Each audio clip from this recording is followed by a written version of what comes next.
माँ, मैं नहीं आ रही रसोई में, बहुत गर्मी हो रही है। बेटी, रसोई में तो तुझे जाना ही होगा, तेरी शादी होने वाली है, तुझे सारा खाना बनाना आना चाहिए। खाना तो मुझे बनाना आता ही है, फिर क्यों आप मुझे परेशान कर रही हो? वैसे भी मेरी शादी इतने अमीर परिवार में हो रही है, वहां मैं खाना नहीं बनाऊंगी। हे भगवान, बेटी ऐसा नहीं बोलते, अपने ससुराल में जाकर खाना तो खुद ही बनाना, इससे सब लोग बहुत खुश होंगे।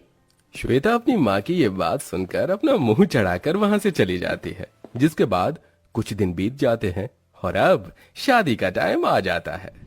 आखिरकार वो दिन आ ही गया जब मेरी शादी एक अमीर परिवार में होने जा रही है, वहां मुझे कोई काम नहीं करने होंगे। श्वेता अपने कमरे में शादी के लिए तैयार हो रही थी, तभी उसकी माँ जाकर उससे कहती है। बेटी, जल्दी से तैयार हो जाओ, बारात आ गई है। बस माँ, मैं तैयार हो गई हूँ, थोड़ी ही देर में आती हूँ। श्वेता तैयार होने के बाद अपने कमरे से बाहर आ जाती है, जहां उसकी कुछ सहेलियां और ललिता उसे शादी के मंडप तक लेकर जाती हैं। अब श्वेता अपने कार्तिक से शादी करके अपने ससुराल आ जाती है। आओ बहू, आ जाओ, तुम्हारा इस घर में स्वागत है।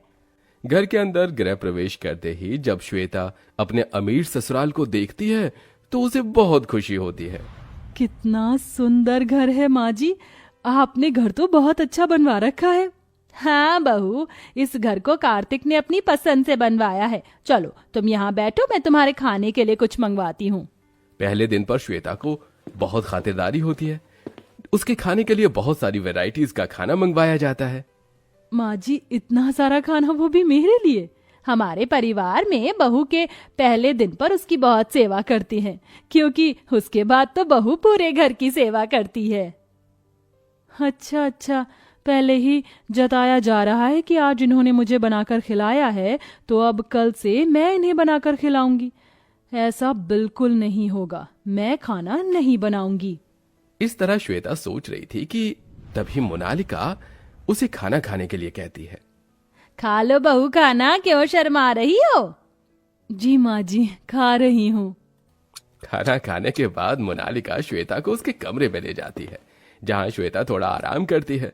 शादी के चलते अब बहुत ज्यादा थक जाते हैं, इसलिए उस रात सभी आराम से सो जाते हैं।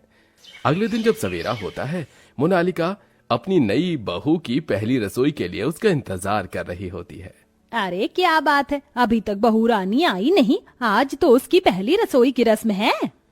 मोनालिका ऐसा खुद से कह ही रही थी कि तभी श्वेता अपने कमरे से बाहर आती है। आ गई बहू तुम, मैं तुम्हारा इंतजार कर रही थी, काफी समय लगा दिया सजने धजने में। माँ जी, अब नई नई बहू हूँ तो थोड़ा तो समय लगेगा ही। चलो ठीक है, जाने दो। देखो, आज तुम्हारी पहली रसोई की रस्म है, जाओ रसोई में जाकर कुछ खाना बना लो, और हाँ, सबसे पहले मीठे में ही कुछ बनाना, ये रस्म के हिसाब से बहुत जरूरी होता है। मैं खाना नहीं बनाऊंगी। श्वेता के मुंह से यह सुनते ही मोनालिका और वहां खड़े सभी लोग हैरान रह जाते हैं। अरे श्वेता, तुम ऐसा क्यों कह रही हो? पहली रसोई की रस्म के लिए तो सभी लड़कियां बहुत खुश होती हैं। लेकिन मैं खाना बनाने के लिए बिल्कुल भी खुश नहीं हूँ, इसलिए मैं खाना नहीं बनाऊंगी। लेकिन बहू, फिर पहली रसोई का क्या होगा? अरे, घर में इतने सारे नौकर हैं ना माँ जी, उनसे बनवा लीजिए, लेकिन मैं खाना नहीं बनाऊंगी। श्वेता ऐसा कहने के बाद अपने कमरे में चली जाती है। माँ, कोई बात नहीं, शायद वो बहुत ज्यादा थकी हुई है, इसीलिए खाना नहीं बनाना चाहती होगी। अच्छा चलिए, मैं ऑफिस के लिए निकलता हूँ। कार्तिक इतना कहकर ऑफिस के लिए निकल जाता है। इसके बाद मोनालिका अपने घर की शांता से कहकर खाना बनवा लेती है। शांता, एक काम करो, नई बहू रानी के कमरे में उसका खाना भिजवा दो। ठीक है माँ जी, अभी भिजवा देती हूँ। शांता खाना परोस कर श्वेता के कमरे में लेकर जाती है, जिसके बाद वो श्वेता को खाना देती है। बहू रानी, नाश्ता कर लीजिए। खाना देखकर श्वेता बहुत खुश होती है। अरे वाह, अब तो मजा ही आ गया, अब तो बिना मेहनत के ही खाना खाने को मिलेगा।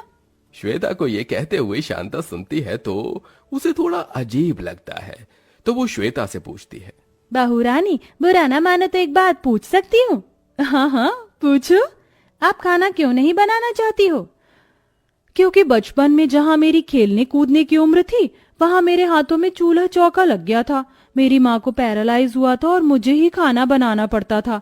मेरी शादी के 2 से 3 साल पहले ही मेरी माँ का इलाज हुआ था और वो ठीक है अब। लेकिन इस दौरान मैं खाना बनाने से बहुत ज्यादा ऊब गई हूँ और अब मैं खाना बिल्कुल नहीं बनाना चाहती। शांता ये सुनकर चुपचाप वहां से चली जाती है। इसी तरह अब रोजाना श्वेता को कोई भी खाना बनाने के लिए कहता तो वो सबको एक ही बात कहती, मैं खाना नहीं बनाऊंगी। ओहो, आज तो शांता आई नहीं, उसकी तबीयत खराब है शायद। फिर आज बहू ही अपने हाथों का कुछ बनाकर खिला ही दे, एक बार पूछ ही लेती हूँ। मोनालिका श्वेता के पास जाती है। बहू, आज शांता काम पर नहीं आई है, उसकी तबीयत खराब है, तुम खाना बना लोगी? मैं खाना नहीं बनाऊंगी। लेकिन बहू, माँ जी, मैंने कहा ना, मैं खाना नहीं बनाऊंगी। मोनालिका ये सुनकर चुपचाप श्वेता के कमरे से बाहर आ जाती है, जिसके बाद वो खुद ही रसोई में जाती है और खाना बनाने लगती है। लो जी, कर लो बात। बहू होने के बाद भी रसोई में मुझे खड़ा होना पड़ रहा है। ये कैसा नसीब है मेरा, पता नहीं बहू के हाथों का खाना कब नसीब होगा। रसोई में खाना बनाते बनाते मोनालिका को एक आइडिया आता है।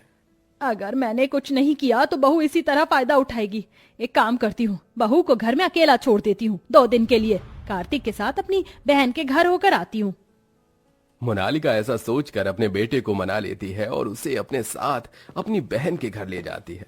अब घर में श्वेता अकेली रह जाती है। अरे, आज घर में एक भी नौकर नहीं आया, अब खाना कौन बनाएगा? माँ जी भी नहीं है, कार्तिक जी भी माँ जी के साथ ही गए हुए हैं। सुबह का वक्त होता है। श्वेता को भूख लगने लगती है। वो रसोई में जाती है और यहाँ वहां देखने लगती है। अरे, बहुत जोर से भूख लग रही है, खाने को भी कुछ नहीं है, अब मैं क्या करूं? श्वेता को खाने को कुछ नहीं मिलता। वो चुपचाप वापस अपने कमरे में आ जाती है। सुबह से दोपहर हो जाती है, उसे फिर से भूख लगने लगती है। मुझे तो भूख लग रही है, रसोई में जाती हूँ। श्वेता रसोई में जाती है। अब मैं क्या करूं? खाना तो है ही नहीं, अपने लिए क्या बनाऊं? श्वेता अपने लिए खाना बनाने की कोशिश करती है, लेकिन खाना तो बनाना बहुत दूर की बात, वो रसोई में गैस जलाना भी भूल चुकी थी। इतने समय से मैंने कुछ बनाया ही नहीं, मैं तो खाना बनाना ही भूल गई। अब क्या बनाऊं, कैसे बनाऊं, कुछ समझ नहीं आ रहा।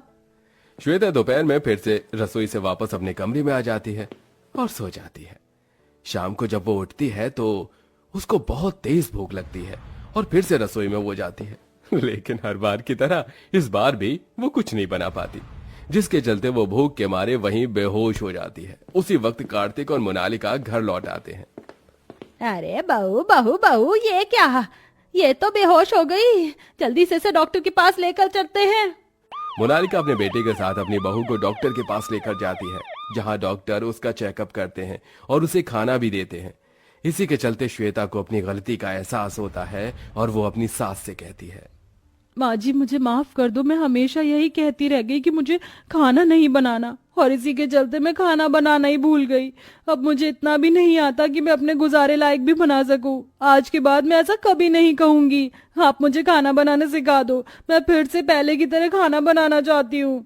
हाँ हाँ बहू, बिल्कुल, मैं तुम्हें खाना बनाना सिखाऊंगी।